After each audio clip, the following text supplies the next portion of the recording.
ओम गणेशाय नमः।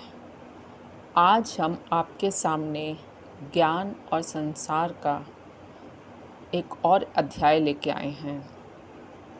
आप सब में विद्यमान परमात्मा को मेरा नमस्कार है। शिव पुराण, जैसा कि हमने आपको पहले भी बताया है कि ये शिव जी द्वारा ही रचित है और इसमें बहुत ही कथाएं और ज्ञान की बातें कही गई हैं। सूत जी एक बार ऋषियों को ज्ञान दे रहे थे। उस वक़्त ऋषियों ने पूछा सूत जी से कि धर्म क्या है और अधर्म क्या है, जिससे स्वर्ग और नरक लोकों में जाना पड़ता है। यह सदाचार क्या है कि जिनसे इन पर विजय प्राप्त की जाए। तो सूत जी ने ऋषियों को बताया, ब्राह्मण, क्षत्रिय, वैश्य और शूद्र, इन चारों वर्णों को उचित है कि वह सूर्य के उदय होने से पहले उठकर अपने इष्ट देव का ध्यान करें। पूर्व दिशा की ओर मुख करके बैठने से उत्तम फल की प्राप्ति होती है। शौच आदि कर्मों से निवृत्त होकर दातुन करके स्नान करें। फिर इसके बाद तीर्थ से के जल से वहाँ पे अपने इष्ट देवताओं की तृप्ति करें और फिर कपड़े साफ ही धारण करें। इसके बाद अपने पितरों को जल दें और पितरों को जल देने के बाद संध्या उपासन करें और गायत्री के मंत्र का जाप करें। तीर्थ के देवताओं को भी जल दें और उंगलियों के छिद्र से सूर्य भगवान को जरूर देखें और जब वो अस्त हो रहे होते हैं, और गायत्री मंत्र अपने श्रद्धा अनुसार करें। जितना भी कर सकते हैं उतना उचित है, क्योंकि इससे शुद्धि होती है। सूत जी ऋषियों से बोले, देखो, धर्म से अर्थ माने कि धन पैदा होता है और धन से भोग और भोग से वैराग्य होता है। परंतु जो लोग अधर्म से अपने धन को पैदा करते हैं, उनको उसके धन के उपभोग से मोह की प्राप्ति होती है। अतः हमारे को जो धन है वो ठीक तरीके से ही अर्जित करना चाहिए। गलत तरीके से धन जब हम अर्जित करते हैं तो उससे मोह और हम पाप होने से हमारे अंदर अज्ञानता आती है और दुखों का समावेश होता है। धर्म भी दो प्रकार के होते हैं। एक तो इंसान तन से धर्म करता है, दूसरा अपने धन से, जैसे हवन करता है, दान पुण्य करता है, और तप से दिव्य रूप की प्राप्ति होती है। परंतु निष्काम कर्म करने से शुद्धि होती है और उसके बाद इंसान को ज्ञान प्राप्त होता है। निष्काम कर्म का मतलब होता है कि जब बिना किसी कामना के हम अच्छे कर्म करते हैं, लोगों का भला करते हैं, तो उसी से हमें ज्ञान प्राप्त होता है। जो जैसा पाप पुण्य करता है उसे वैसा ही फल भी मिलता है। लड़ाई झगड़ा हिंसा ये सब अधर्म है और सुख ही धर्म का रूप है। यदि कोई उत्तम ब्राह्मण को 100 वर्ष तक जीवन का खर्च देता है तो उसे ब्रह्मलोक की प्राप्ति होती है, क्योंकि जब तक जो जिसका अन्न खाता है तब तक वह जो कुछ आत्म विचार, कीर्तन, श्रवण आदि करता है उसका आधा फल दाता को मिलता है। इसीलिए हमें चाहिए कि ब्राह्मणों को हम दान पुण्य दें। वो ब्राह्मण जो सुपात्र हो, अर्थात जो धर्म कर्म करने वाला ब्राह्मण है, पूजा पाठ करने वाला ब्राह्मण है, अच्छे कर्म करने वाला है, अगर वो हम उसको दान देते हैं तो वो उसका जो किया हुआ अच्छा कर्म है वो हमें आधा मिल जाता है। ये बात सूत जी ने ऋषियों को बताई। इसी तरह से लेने वाले को भी चाहिए कि जो भी वस्तु वो दान में लेता है तो उसका कुछ अंश वो खुद भी दान में दे दे। मनुष्य को चाहिए कि वो अपने प्राप्त किए हुए धन के 3 भाग करे। एक को धर्म में लगाए, दूसरे को बुद्धि बढ़ाने के लिए और नित्य नैमित्तिक कर्म करने के लिए लगाए।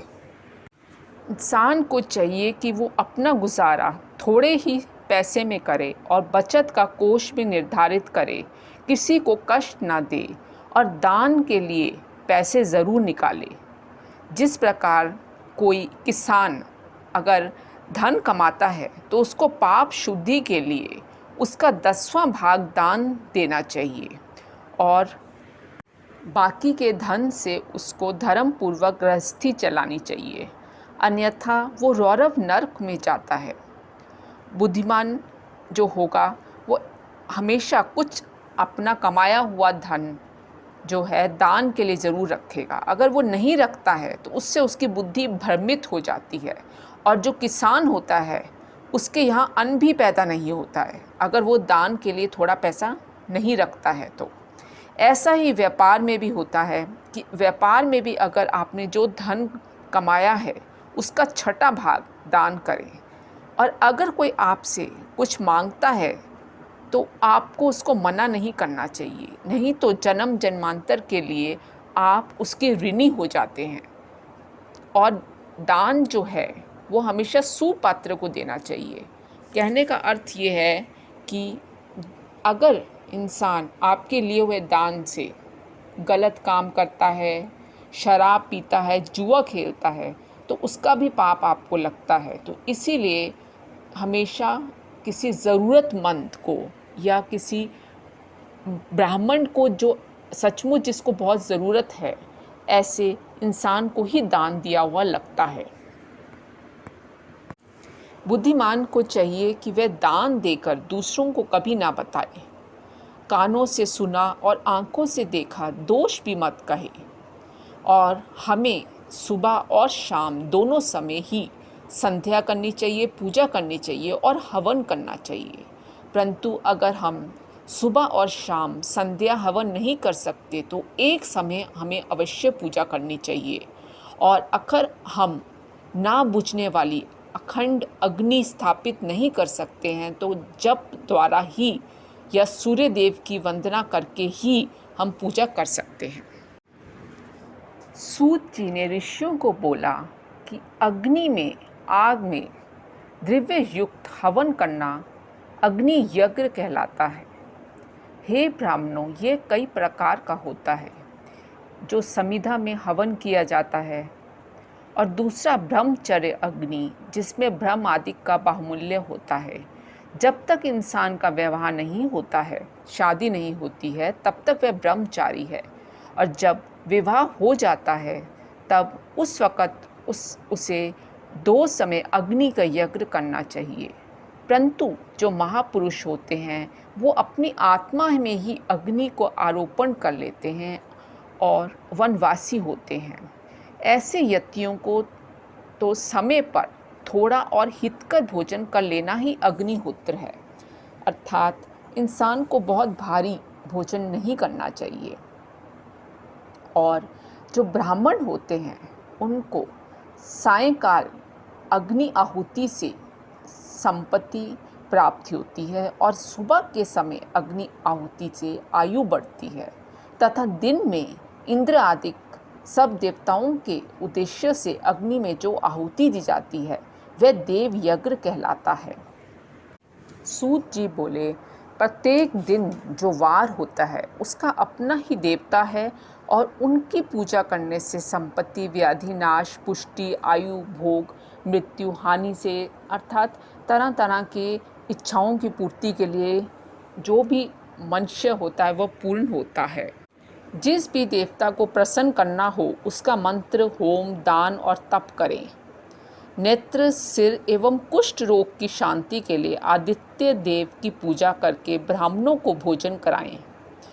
3 दिन, 3 महीने, 3 वर्ष तक, उससे अधिक भी पूजा कर सकते हैं। पापों की शांति के लिए रविवार के दिन की पूजा उत्तम है, जिसमें कि जप आदि से इष्ट देव को प्रसन्न किया जा सकता है। लक्ष्मी प्राप्ति के लिए सोमवार को लक्ष्मी जी की पूजा करें। रोग शांति के लिए मंगलवार है, इसमें काली आदि का भजन पूजन करें और उड़द, मूंग आदि देकर ब्राह्मणों को भोजन करावें। बुधवार के दिन विष्णु भगवान का दही, सेब आदि अनेक प्रकार से पूजन करें तो सर्वदा पुत्र मित्र स्त्री उसकी सबकी पुष्टि होती है। बृहस्पति के दिन आयुर्वर्धक है। इस दिन ब्राह्मणों को गौ देवताओं को उपवित वस्त्र आदि प्रदान करें और दूध घी से पूजन करें। भोगों का अगर कोई इच्छुक है तो उसे शुक्रवार को पूजा करनी चाहिए और षट्रस भोजन युक्त देवताओं को और ब्राह्मणों को देना चाहिए। स्त्री प्राप्ति के लिए शनिवार के दिन रुद्र आदि का पूजन करें और काले तिल का होम करें तथा तिल का घी दान और तिल का ही भोजन भी करावें। इस तरह से अलग अलग वारों को देवताओं की पूजा करके इंसान अपने मन की कामना की पूर्ति कर सकता है। चलिए, ज्ञान और संसार में आज हम इतना ही कहते हैं। आज हमने तरह तरह के ध्यान के बारे में और वारों के बारे में ज्ञान दिया। अगर आपको हमारा ये चैनल पसंद आया तो आप इसको ज़रूर सब्सक्राइब कीजिए और हमारे को अपने कमेंट्स और लाइक भी दीजिए। इसके बाद हम दोबारा इसी तरह के ही ज्ञानवर्धक बातें और कथाएं लेके आपके सामने आएंगे। धन्यवाद।